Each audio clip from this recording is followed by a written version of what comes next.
ಏನಾದರೂ ದ್ರೋಹ ಮಾಡಿದ್ವಾ ಕಾಂಗ್ರೆಸ್ಗೂ ಅಥವಾ ಡಿ.ಕೆ. ಶಿವಕುಮಾರ್ ಅವರಿಗೂ ನಾವೇನಾದರೂ ವಿಷ ಹಾಕ್ತಿದ್ವಾ? ಇಲ್ಲ ತಾನೆ. ಮಂಡ್ಯ ಗೌಡ್ತಿ ನಿಗೂಢ ನಡೆ ಕುಮಾರಸ್ವಾಮಿಯವರನ್ನ ಕಾಡ್ತಿದೆ. ಬೆಂಬಲಿಗರ ಒತ್ತಾಯಕ್ಕೆ ಮಣಿದು ಪಕ್ಷೇತರವಾಗಿ ಸ್ಪರ್ಧಿಸಿದ್ರೆ ಏಟು ಬೀಳುವ ಆತಂಕ ಎಚ್ಡಿಕೆಗೂ ಇದೆ. Bureau report, news 18. ಕೇಜ್ರಿವಾಲ್ ಬಂಧನ ಖಂಡಿಸಿ ಇವತ್ತು ಇಂಡಿಯಾ ಒಕ್ಕೂಟದವರೆಲ್ಲ ಒಂದಾಗಿದ್ರು. ದೆಹಲಿಯಲ್ಲಿ ಒಬ್ಬೊಬ್ಬರು ಬೆಂಕಿ ಉಗುಳುವ ಮಾತಾಡಿದ್ರು. ಯಾರ್ಯಾರು ಏನಂದ್ರು ಅಂತ ಹೇಳೋದಕ್ಕಿಂತ ಅವರ ಬಾಯಲ್ಲೇ ಕೇಳಿ.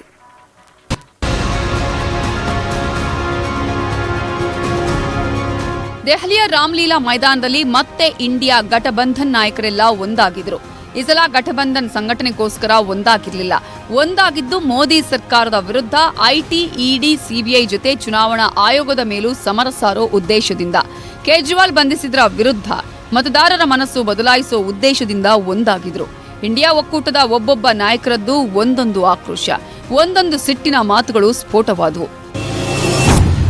ಬಿಜೆಪಿಯಿಂದ ಎಲೆಕ್ಷನ್ मैच फिक्सिंग अंदा राहुल गांधी। आजकल आईपीएल के मैच चल रहे हैं, मैच फिक्सिंग शब्द सुना है आपने? सुना है? हमारे सामने लोकसभा का चुनाव है, अंपायर किसने चुने? नरेंद्र मोदी ने। हमारी टीम में से मैच शुरू होने से पहले 2 खिलाड़ियों को अरेस्ट करके अंदर कर दिया। नरेंद्र मोदी जी इस चुनाव में मैच फिक्सिंग करने की कोशिश कर रहे हैं। ये जो उनका 400 सीट का नारा है, ये बिना ईवीएम के, बिना मैच फिक्सिंग के, बिना सोशल मीडिया और प्रेस पर दबाव डालकर खरीदकर ये 180 पार नहीं होने जा रहा है। सब मिलाकर ಬಿಜೆಪಿ ಗೆದ್ರೆ ದೇಶದ ತುಂಬೆಲ್ಲ ಬೆಂಕಿ ಬೀಳುತ್ತೆ ಎಂದ ರಾಹುಲ್. और इसीलिए आपने कांग्रेस पार्टी के बैंक अकाउंट रद्द किए, आपने इलेक्शन कमीशन में अपने लोग बैठाए, आप जुडिशरी पे दबाव डाल रहे हो क्योंकि आप चाहते हो कि मैच फिक्स हो, संविधान रद्द किया जाए। अगर हिंदुस्तान में मैच फिक्सिंग का चुनाव बीजेपी जीते और उसके बाद संविधान को उन्होंने बदला तो इस पूरे देश में आग लगने जा रही है। जो मैंने कहा याद रखो, ये देश नहीं बचेगा। ನ್ಯಾಯಯುತ ಚುನಾವಣೆ ನಡೆಯಲ್ಲ ಅಂತ ಖರ್ಗೆ ಕೆಂಡಾಮಂಡಲ.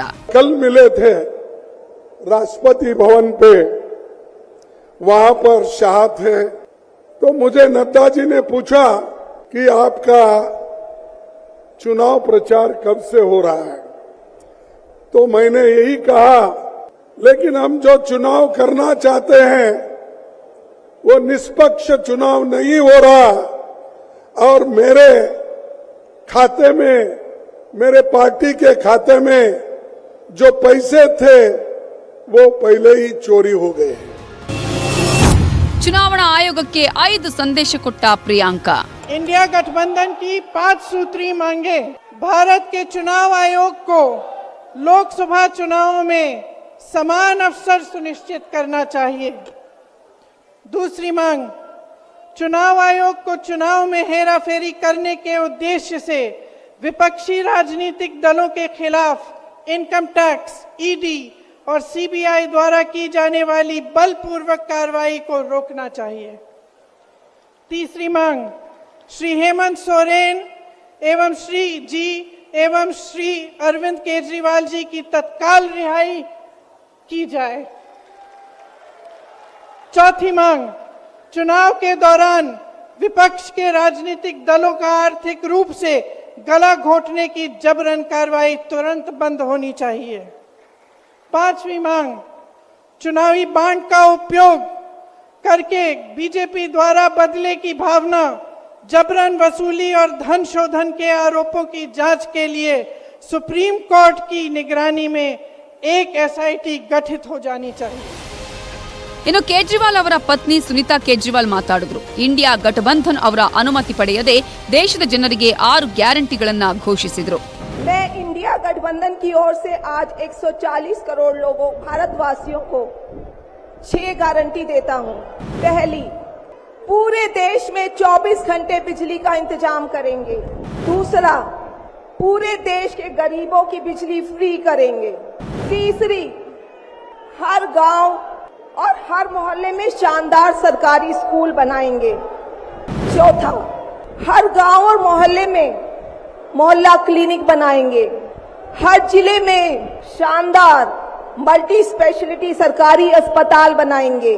पांचवी, किसानों को स्वामीनाथन आयोग के मुताबिक सही फसलों पर एमएसपी निर्धारित करके उनको फसलों के पूरे दाम दिलवाएंगे। छठी, दिल्ली को पूर्ण राज्य का दर्जा दिलवाएंगे। मंजूर है? ये सभी 6 गारंटी हम 5 साल में पूरी करेंगे। ಸಮಾವೇಶದಲ್ಲಿ ಜಮ್ಮು ಕಾಶ್ಮೀರದ ನಾಯಕಿ ಮೆಹಬೂಬ್ ಮುಫ್ತಿ ಭಾಗಿಯಾದರು. ಜಮ್ಮು ಕಾಶ್ಮೀರದಲ್ಲಿ ಆರ್ಟಿಕಲ್ 370 ತೆಗೆದುಹಾಕಿದ್ದನ್ನ ಪ್ರಶ್ನೆ ಮಾಡಿದ್ರು. आज देश बहुत मुश्किल हालात से गुजर रहा है। ऐसा हाल है, न कोई वकील, न कोई दलील, न कोई कार्रवाई और सीधे जेल। और शायद कलयुग का अमृत काल इसी को कहते हैं कि आप बिना पूछे, बिना कोई कार्रवाई किए हुए लोगों में जेल में डालते हो। हमने जम्मू कश्मीर में पिछले 5 साल से यही देखा है।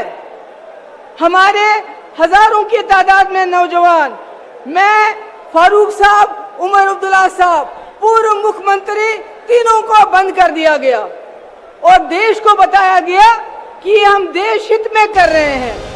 ಅಖಿಲೇಶ್ ಯಾದವ್ ಮೋದಿ ಸರ್ಕಾರ 400 ಸೀಟು ಅಂತಾರೆ. ಮತ್ತೆ ಬಿಜೆಪಿ ಗೆದ್ರೆ ಸಂವಿಧಾನ ನಾಶವಾಗುತ್ತೆ ಅಂದ್ರು. तो ये 400 पार नहीं, 400 हारने जा रहे हैं।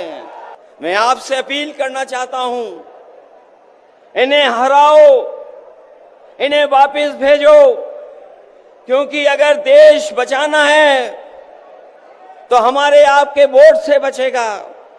वोट से ही लोकतंत्र बचेगा, वोट से ही संविधान बचेगा, वोट से ही आरक्षण बचेगा और वोट से ही हमारे देश की आबादी के 90% लोग जो पीड़ित हैं उनको बचाने का काम होगा। ಕೇಜ್ರಿವಾಲ್ ಬಂಧನ ಕಾಂಗ್ರೆಸ್ ಖಾತೆಗೆ ಬೀಗ ಹಾಕಿದ್ದು ಇಡಿ ದಾಳಿಗಳೇ ಇವತ್ತು ಇಂಡಿಯಾ ಕೂಟದ ಪ್ರಬಲ ಅಸ್ತ್ರಗಳಾದವು. ಆದರೆ ಇಂಡಿಯಾ ಕೂಟದ ಒಗ್ಗಟ್ಟಿಗೆ ಬಲ ತುಂಬಲು ಮಮತಾ ಬ್ಯಾನರ್ಜಿಯವರು ಬಂದಿರಲಿಲ್ಲ. ತಮಿಳುನಾಡು ಸಿಎಂ ಸ್ಟಾಲಿನ್ ಸೇರಿ ಅನೇಕರು ಗೈರಾಗಿದ್ರು. Bureau report, news 18. ಇಲ್ಲಿವರೆಗೂ ಇಂಡಿಯಾ ಕೂಟದವರ ಮಾತು ಕೇಳಿದ್ರಿ. ಈಗ ಮೋದಿ